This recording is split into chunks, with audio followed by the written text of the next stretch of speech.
Dadperfectrevenge. Pa, you're still living under my roof. It's only fair. That's what my son Bradley said when he handed me the bill. $1,200 a month to live in what used to be my own damn house. My name is Arthur Mitchell. I'm 57 years old, been retired from plumbing for 2 years now. And this is the story of how my own son tried to turn me into a tenant in my own life. Let me back up a bit. After my wife Margaret passed 3 years ago from cancer, I was lost. House felt too big, too quiet. Every morning, I'd wake up and reach for her side of the bed, forgetting for just a second that she wasn't there anymore.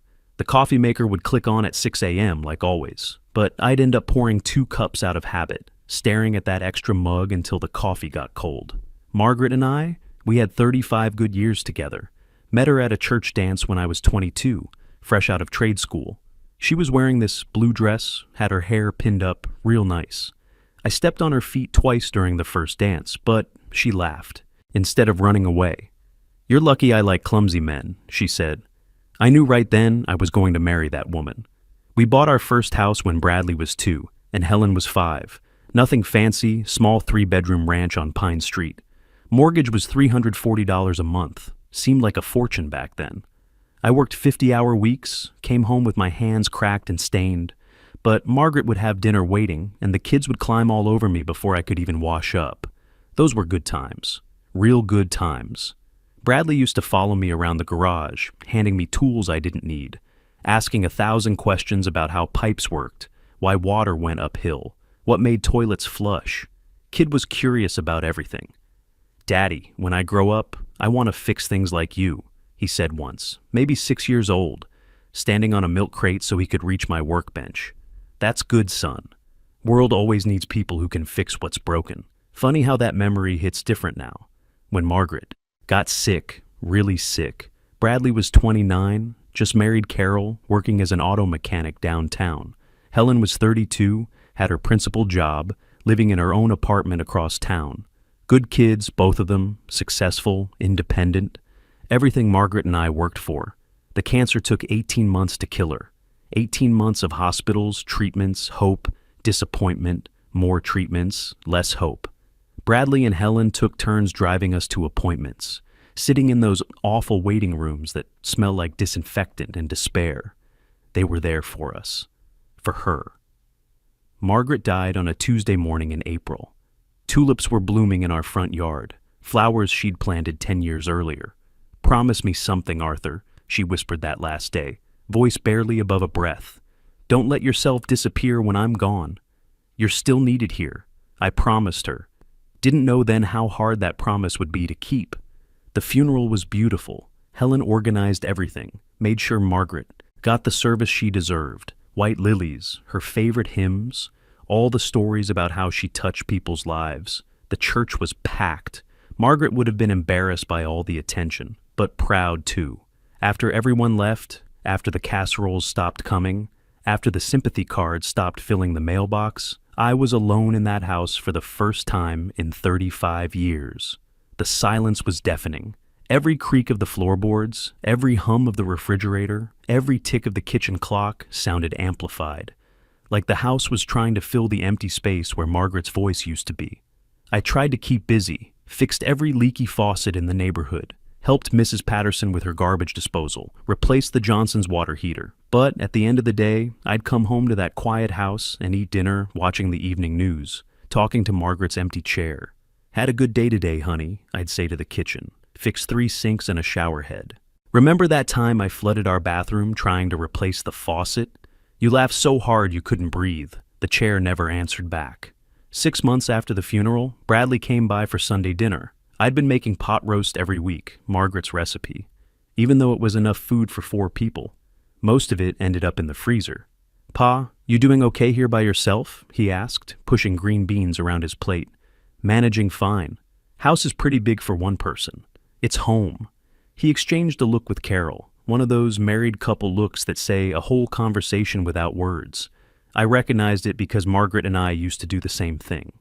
"What if you came and stayed with us for a while?" Carol suggested. "Just until you get back on your feet. We've got that spare room, and the twins would love having Grandpa around more." Seemed reasonable at the time. Hell, seemed like a blessing. Company, family, grandkids to spoil. What could go wrong? Everything, as it turned out. The first few months living with Bradley and Carol weren't bad. Different, but not bad. Their house was newer than mine, one of those subdivisions that went up in the early 2000s. All the houses looked the same. Beige siding, black shutters, two-car garages. Cookie cutter, Margaret would have called it, but clean and comfortable. Bradley worked as an auto mechanic at Henderson's garage downtown. Same place he'd been for 8 years. Good steady work, honest money. Carol worked as a bank teller at First National. Been there since she graduated community college. Nice enough girl when I first met her 5 years back. Polite, called me Mr. Mitchell until I told her to call me Arthur. At the wedding, she even asked me to dance, said she was honored to marry into such a good family. The twins, Tommy and Jake, were 8 years old and full of energy. Identical boys, but you could tell them apart if you paid attention. Tommy had a small scar on his chin from falling off his bike, and Jake always wore his baseball cap backwards. They'd run up to me after school, backpacks flying, talking a mile a minute about their day. Grandpa Arthur, guess what? I got an A on my spelling test. Grandpa, can you help me build a fort in the backyard? I love those boys. Still do. They reminded me of Bradley at that age, all curiosity and boundless energy. Made me feel useful again, having little hands to help, projects to teach them. I had the back bedroom, used to be Bradley's home office before I moved in. Had to move his computer and filing cabinet to the basement to make room for my bed and dresser. He never complained about it, at least not to my face. First few weeks I tried to be helpful without getting in the way. Fixed their leaky kitchen faucet, tightened loose cabinet handles, replaced a broken outlet in the garage. Old habits. When you've worked with your hands your whole life, you notice things that need fixing. Carol seemed appreciative at first. Oh, Arthur, you didn't have to do that, but thank you. Always polite, always proper. But I started noticing little changes. The way she'd re-wipe the counter after I cleaned it. How she'd rearrange the tools I'd put back in the garage. Small things, but they added up. Then came the conversation about contributing. I was sitting at the kitchen table reading the morning paper when Bradley walked in, coffee mug in hand. He looked uncomfortable, kept fidgeting with his wedding ring. Pa, Carol, and I were talking last night. I looked up from the sports section. About what? Well, you've been here almost 4 months now, and we think... it would be fair if you contributed something to the household expenses. The newspaper crinkled in my hands. What kind of contribution?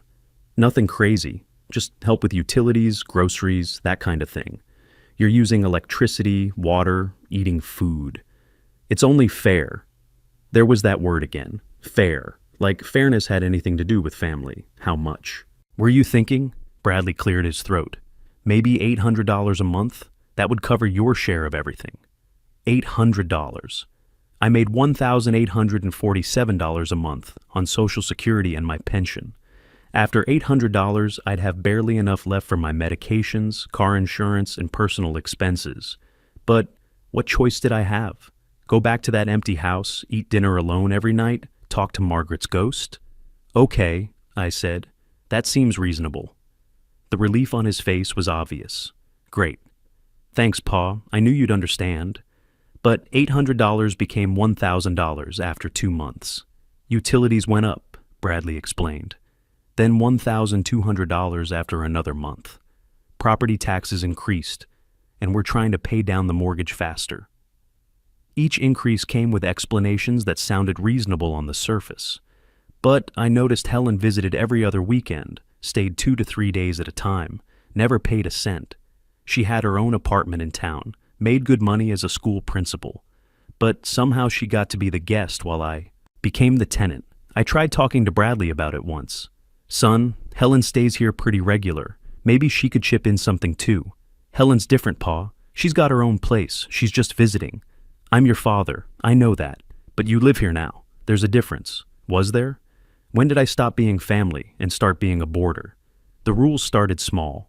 Carol mentioned she preferred, if I ate dinner, a little earlier. Nothing personal, Arthur.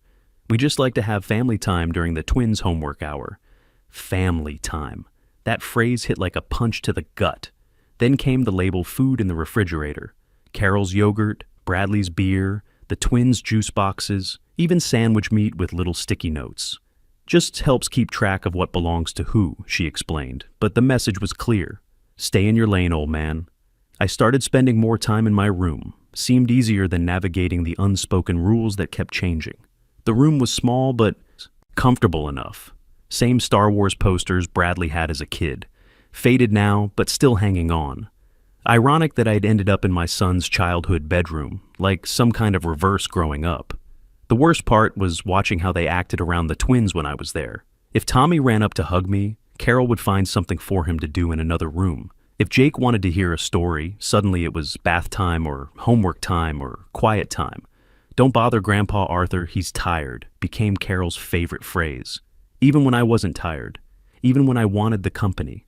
Helen noticed the change during one of her weekend visits. "Pa, you seem different lately." Quieter. We were sitting on the back porch while the twins played in the yard. Bradley and Carol were inside making dinner. Or, rather, Carol was making dinner while Bradley watched football. Just getting older, I guess. That's not what I meant. She studied my face. "Are you happy here?" Loaded question. Was I happy, or was I just less miserable than I'd been alone? "I'm grateful your brother took me in." That's not what I asked. Before I could answer, Carol called out that dinner was ready. Helen let it drop, but I caught her watching me during the meal, that concerned look she'd inherited from Margaret. Every first Friday became rent collection day. Bradley would find me in the kitchen, always in front of Carol, always with witnesses. Got the rent, Pa? Like I was any other tenant. Like I hadn't changed his diapers, taught him to drive, paid for his trade school when college didn't work out. But I'd hand over the check, smile, and go about my day. What else could I do? The breaking point came on a Tuesday in November. One of those gray cold days where the sun never really shows up and everything feels muted. I was in the kitchen folding laundry, my clothes mixed in with theirs, because we all shared the same washing machine. Carol's expensive workout clothes, Bradley's work shirts that still smelled. Like motor oil, the twins' school uniforms. I'd been living there 8 months by then. 8 months of walking on eggshells, 8 months of paying rent to my own son, 8 months of feeling like a stranger in someone else's house. The routine had worn me down to nothing. Wake up early, stay quiet, avoid the common areas when the real family was using them, hand over my check on the first Friday of every month. That morning, Carol had left one of her passive-aggressive notes on the refrigerator. "Please remember to rinse dishes before putting them in the dishwasher. Food particles clog the filter." Like I hadn't been washing dishes for 35 years before she was even born. I was folding one of Bradley's shirts when he walked into the kitchen, talking loud on his cell phone. Didn't even acknowledge I was there, just started pacing around the kitchen island like I was invisible. Yeah, he's still here. What can I do? He's got nowhere else to go. My hands stopped moving. The shirt I was holding suddenly felt like it weighed 100 pounds. Tell me about it. At least he pays rent now, so it's not like he's totally freeloading.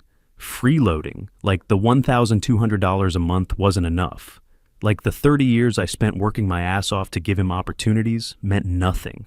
Like the fact that I raised him after his mother died for 2 years when he was 16 counted for 0. Carol keeps saying we should look into one of those senior communities, but I don't have the heart to bring it up. Guy's been through enough, you know? Senior communities, they were talking about shipping me off to some old folks' home while they kept my rent money and got their house back. Planning my life behind my back like I was already gone. Bradley turned his back to me, lowered his voice just a little. "Between you and me, it's getting old.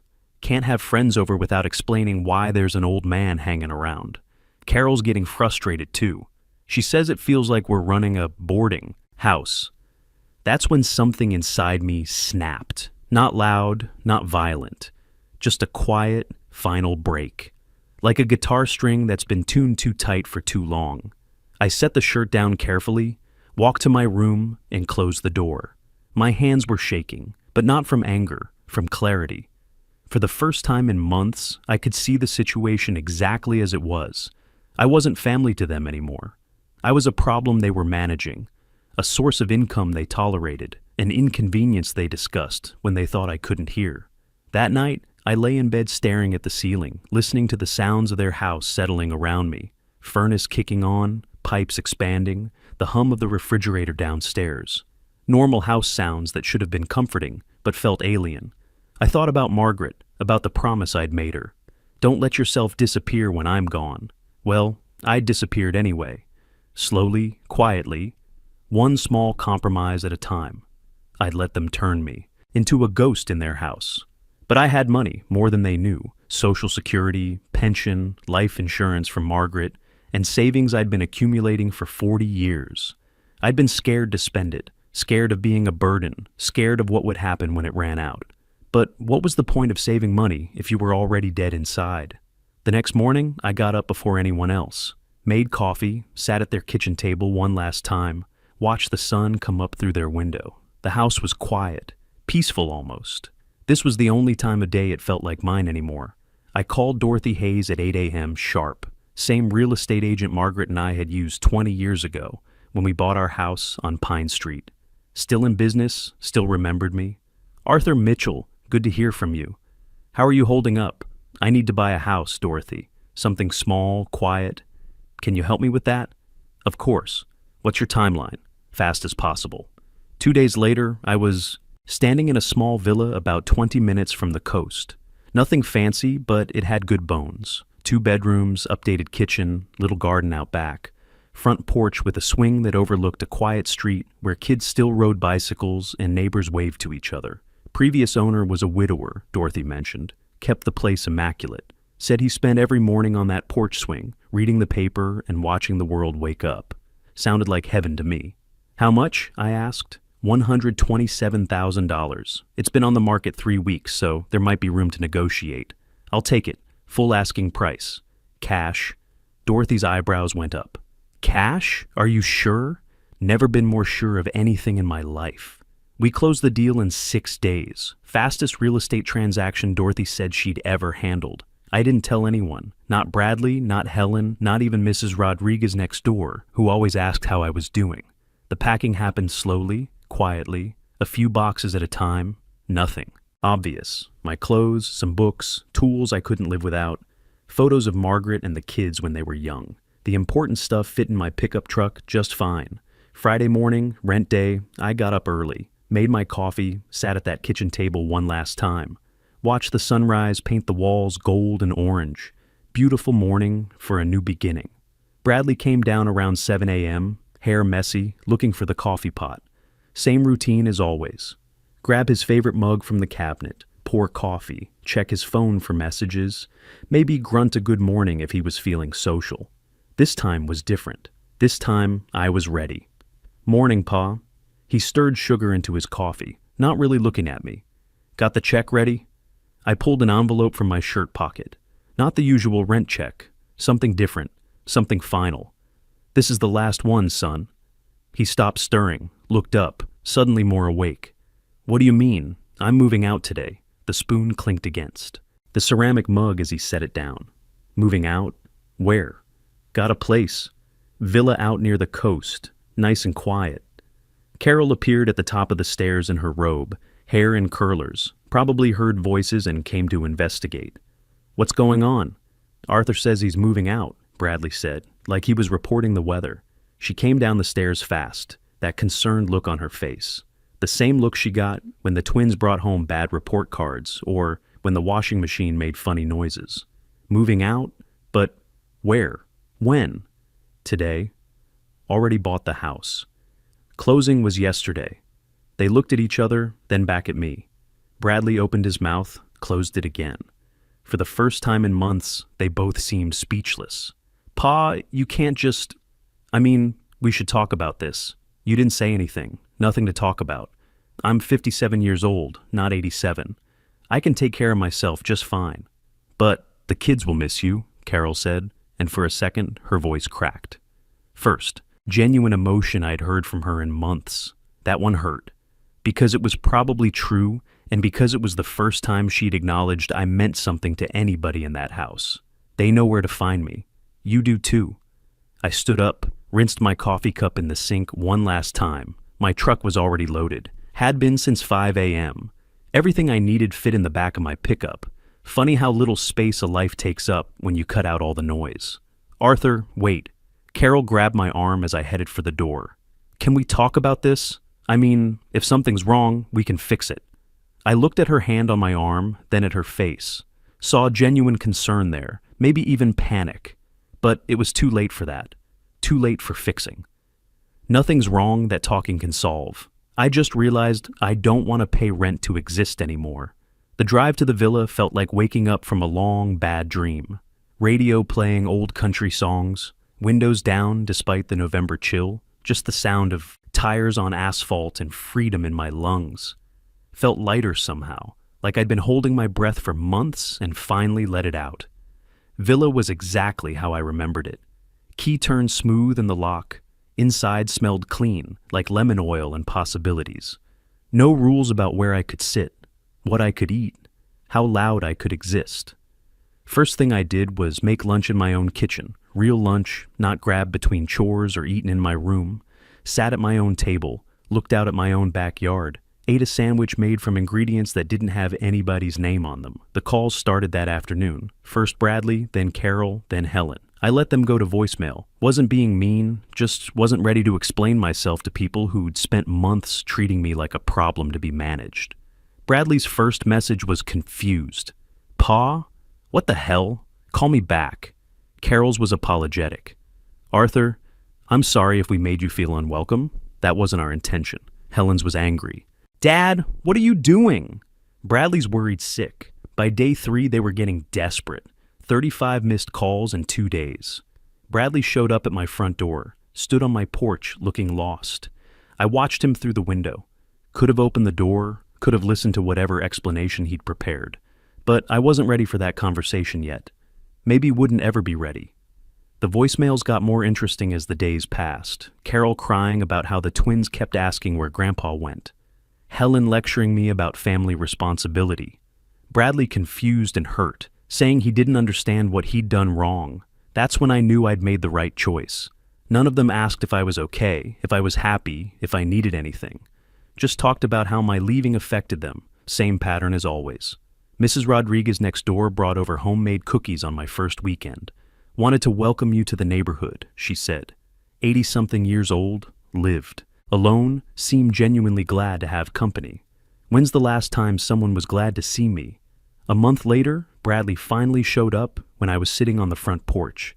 This time, I opened the door. Pa. He looked older, thinner. Can we talk? We sat on the porch swing.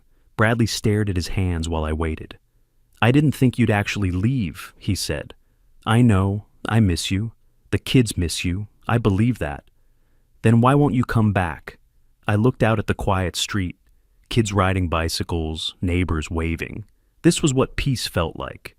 Because I like who I am here, son. I'm not in anybody's way, not causing problems, not paying rent to exist. I'm just a man in his own house. But you're all alone. I smiled. There's a difference between being alone and being lonely. I was lonely in your house, surrounded by family. Here, I'm just alone, and that's perfectly fine. He left that day looking like he finally understood. Maybe he did, maybe he didn't. Point is, I didn't need him to understand anymore. These days, I wake up at my own pace. Coffee on the porch, newspaper if I feel like it, or just sitting quiet. The twins visit weekends now. Bradley waits in the driveway while they play in my yard. Some evenings, I think about Margaret. Wonder what she'd say about all this. Probably tell me I kept my promise after all. I didn't disappear when she died. I just found myself again. And that's worth everything.